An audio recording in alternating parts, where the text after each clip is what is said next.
શ્રી રામે કહ્યું છે તે પ્રમાણે જનની જન્મભૂમિશ્ચ સ્વર્ગાદ અપી ગર્યસી, એટલે કે માતા અને માતૃભૂમિ સ્વર્ગથી પણ શ્રેષ્ઠ છે. આજે જ્યારે હું ધ્રાંગધ્રાનો પરિચય આપું છું ત્યારે ખૂબ જ ગૌરવ અનુભવું છું, એક ઝાલાવાડી તરીકે પણ. ધ્રાંગધ્રામાં દિલ્હી દરવાજો, જે હિન્દુ મુસ્લિમ એકતાનું પ્રતીક ગણાય છે, જે રાજા રાયસિંહજી દ્વિતીયએ 1735માં બંધાવ્યો હતો, જેમાં રાખેલા સિપાહીઓના પૂતળા અનેક ઐતિહાસિક બનાવોના સાક્ષી છે, જેમાંની હું એક બનાવ આપને રજૂ કરું છું. હળવદમાં ત્યારે રાજા ગજસિંહજી ગાદી પર બિરાજતા હતા, ત્યારે એમના નાના ભાઈ શેષમલજીએ ધ્રાંગધ્રા કબજે કરી લીધું. ત્યારે ગજસિંહજીના પત્ની જીજીમાએ પોતાના ઘરેણાં વેચી રાધનપુર બાબી નવાબ પાસેથી તોપખાનું વેચાતું લીધું અને પોતાના પુત્ર જસવંતસિંહજીને સાથે રાખી ધ્રાંગધ્રા પર આક્રમણ કરી શેષમલજીને ત્યારે લાગ્યું કે હવે મારી હાર થશે, એટલે પોતે માફી માંગવા તૈયાર થયા. અને એ વખતે જીજીમાએ સ્ત્રી હૃદયની સહિષ્ણુતા દાખવી અને શેષમલજીને જણાવ્યું કે મારી વહુની ચૂંદડી ન નંદવાય, એટલે આપ આ દરવાજેથી જ ચાલ્યા જાઓ. અને શેષમલજી ત્યારે ત્યાંથી જઈ અને સાયલા સ્થાયી થયા. આ દરવાજા સાથે જોડાયેલ વધુ એક ઐતિહાસિક અને હિન્દુ મુસ્લિમ એકતાના દર્શન થાય એવી એક વાત આપને જણાવું છું. વાત એમ છે કે જીજીમાએ એક કસ્બાતી ભાડૂતીઓનું લશ્કર ઊભું કર્યું અને ધોળકાના મામદ મલિકને બક્ષી તરીકે નિમ્યા, જે પછી મામદ મૂછાળા તરીકે પ્રસિદ્ધ થયા. મામદ મૂછાળા રાણી જીજીમાના માનીતા હતા. એક વખત કુંવર જસાજી સેનાને રસાલો લઈને પાટડી ગયા હતા. આ મોકો જોઈને મુસલમાન સિંધીઓએ ધ્રાંગધ્રા ઉપર દરોડો પાડ્યો. બક્ષી મામદ મલિકે એમને સામનો કર્યો અને હાંકી કાઢ્યા, પણ તેઓ ધ્રાંગધ્રાથી ઉત્તર તરફ સમીરધાર ઉપર પડાવ નાખ્યો. ત્યારે મામદે એઓનો પીછો પકડ્યો. ત્યાં ધીંગાણું થયું. એમાં આ લડવૈયા વીરપુરુષે પોતાના દેશ માટે અને માલિકા માટે પોતાનું માથું દીધું.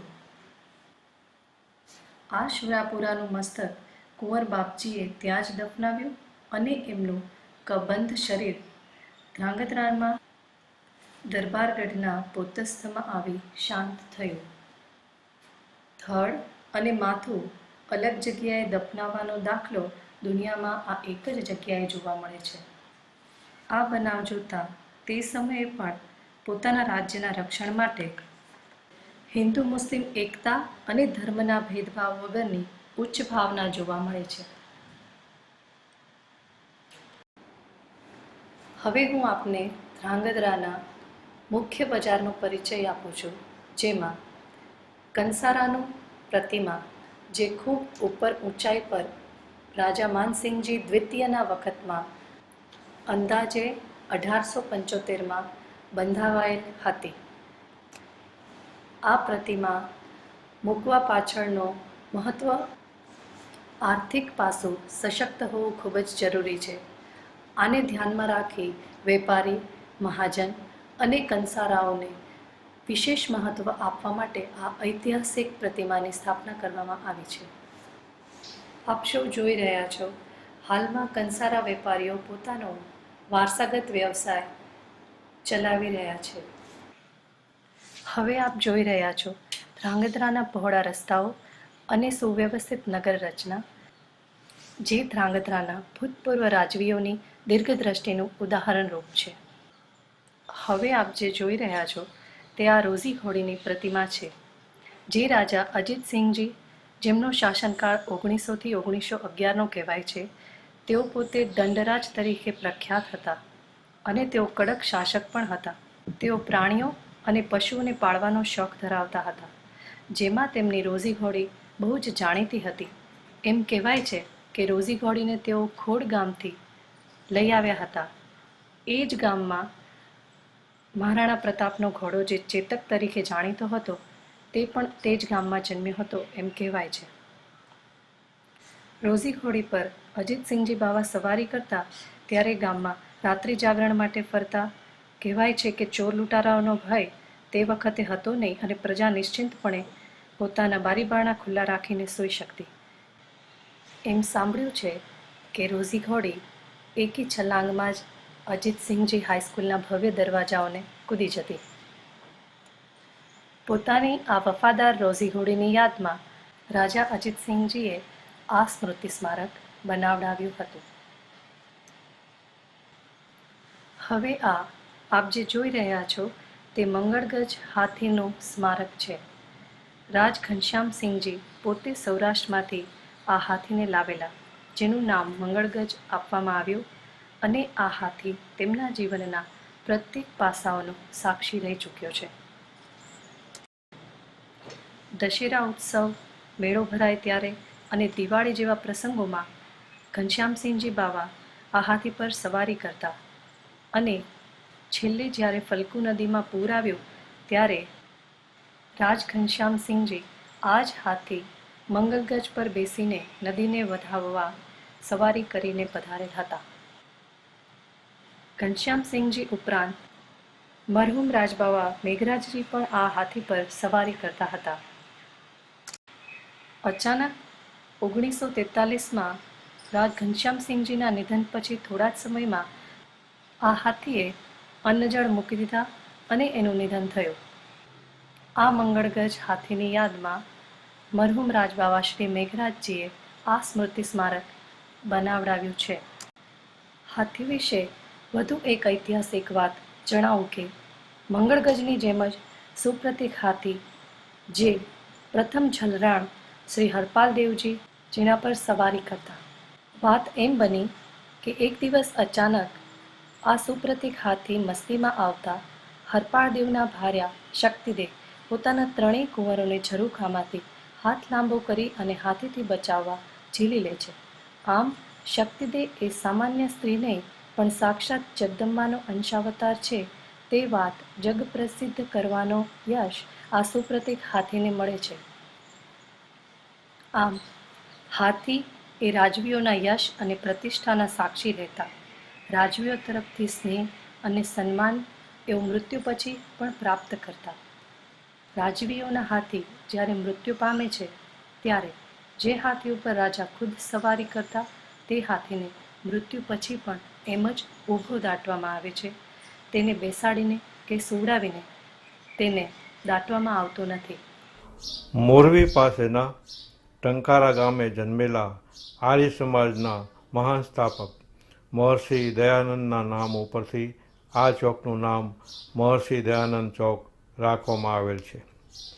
વૈદિક સંસ્કૃતિના યજ્ઞકુંડનું આ પ્રતીક આપણને વૈદિક અને આર્ય સંસ્કૃતિના વારસાની યાદ તાજી કરાવે છે.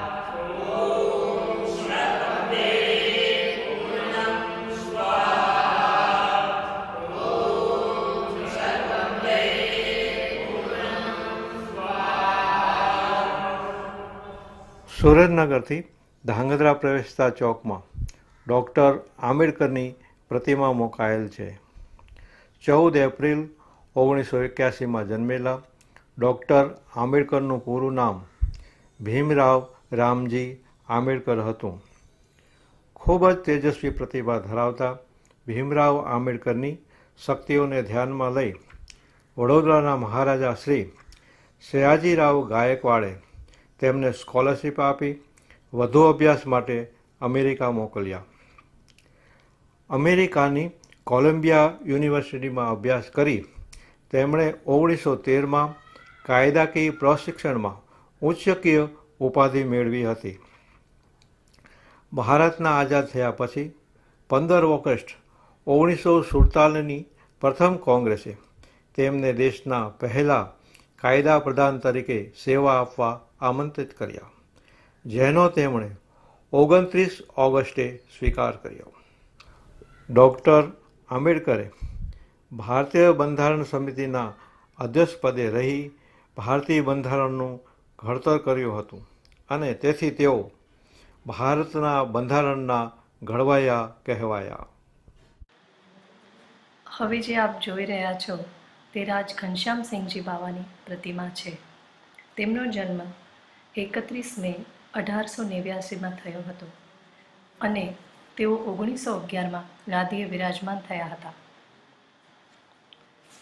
રાજ ઘનશ્યામસિંહજીએ પોતાનું પ્રાથમિક શિક્ષણ ધ્રાંગધ્રામાં લીધું અને પછી રાજકુમાર કોલેજ, જે હાલમાં રાજકોટ આવેલ છે, અને ઉચ્ચતર અભ્યાસ માટે તેઓ ઇંગ્લેન્ડ પધાર્યા. તેઓએ પોતાના શાસનકાળ દરમિયાન સને 1928માં શક્તિ આલ્કલી વર્ક્સ, જે હાલમાં ધ્રાંગધ્રા કેમિકલ વર્ક્સ તરીકે દેશભરમાં જાણીતું છે, તેની સ્થાપના કરી. 1915માં જ્યારે ગાંધીજી સાઉથ આફ્રિકાથી પરત આવ્યા ત્યારે તેઓએ 15 ડિસેમ્બર અને 1915ના રોજ ધ્રાંગધ્રામાં લોક પરિષદ યોજી હતી અને રાજ ઘનશ્યામસિંહજી બાવાએ તેનું નેતૃત્વ સંભાળ્યું હતું. રાજ ઘનશ્યામસિંહજી શિક્ષણના હિમાયતી હતા અને તેઓએ 1929માં રાજશાળા નામે શાળાની સ્થાપના કરી હતી, જે હાલ ઇંગ્લેન્ડમાં મિલફિલ્ડ સ્કૂલ તરીકે ઓળખાય છે. આ રીતે આપણા રાજવી વ્યવસાયિક અને શૈક્ષણિક દૂરંદેશી અને દીર્ઘદ્રષ્ટિ ધરાવતા હતા. હવે આપ જે જોઈ રહ્યા છો તે પ્રથમ છલરાણ હરપાળદેવનું સ્મૃતિ સ્મારક છે, જે સિંધના કરંતી નરેશ મકવાનદેવ, રાજ કેસરદેવ તથા તદભાર્યા ગુર્જદેશપતિ ચૌલક્યાધીપ રાજરાજેશ્વર ભીમદેવના દુહિતા વિનયદેવીના પુત્ર હતા. તેમનો જન્મ વિશ્વકર્મા જયંતિ સને 1066 હરપ્રભાવ તેરસને દી થયો હતો. તેઓ તેજસ્વી ચૌલક્ય સામ્રાજ્યના લડવૈયા રાજરાજેશ્વર કર્ણદેવ આદ્યના ભાણેજ બાપા હરપાળદેવ સિંધમાંથી આવી મામા મામી પાસે ગુજરાતમાં રહ્યા અને એમના સાહસી પરાક્રમો દ્વારા અશ્વપતિ નિમાયા. ગુજરાતમાં આવી હરપાળદેવી બાબરાને હરાવ્યો અને વશ કર્યો અને પછી શક્તિદેવીને વર્યા. શક્તિદેવી સાથેના વરણ પછી પ્રજાએ તેમને રૂડો ગજરાજ સુપ્રતિક અર્પણ કર્યો. તેના પર બેસી હરપાળ શક્તિ અને મહાવત બાબરાએ 7 દિવસનું અભય દેશભ્રમણ કર્યું. દેવઉઠી 11સને દી બાપા હરપાળદેવ અને શક્તિદેવીને 17મું વર્ષ પૂરું થતાં 18મા જન્મદિને રાત્રિકાળમાં 2300 ગામને મખતોરણ બાંધ્યા અને સૂતા જગતમાં ગુજરાત મધ્યે ઝાલાવાડ ઇષ્ટદેશ જાગૃત થયો. આ મહાન પરાક્રમી પ્રથમ ઝલરાણ શ્રી હરપાળદેવની ભવ્ય પ્રતિમા મરહુમ રાજબાવા મેઘરાજજીના સંકલ્પ અનુસાર ઝલ્લેશ્વર શ્રી રાજ સોઢસાલજીએ ઝાલાવાડ પ્રાંતને સને 2011માં અર્પણ કરી.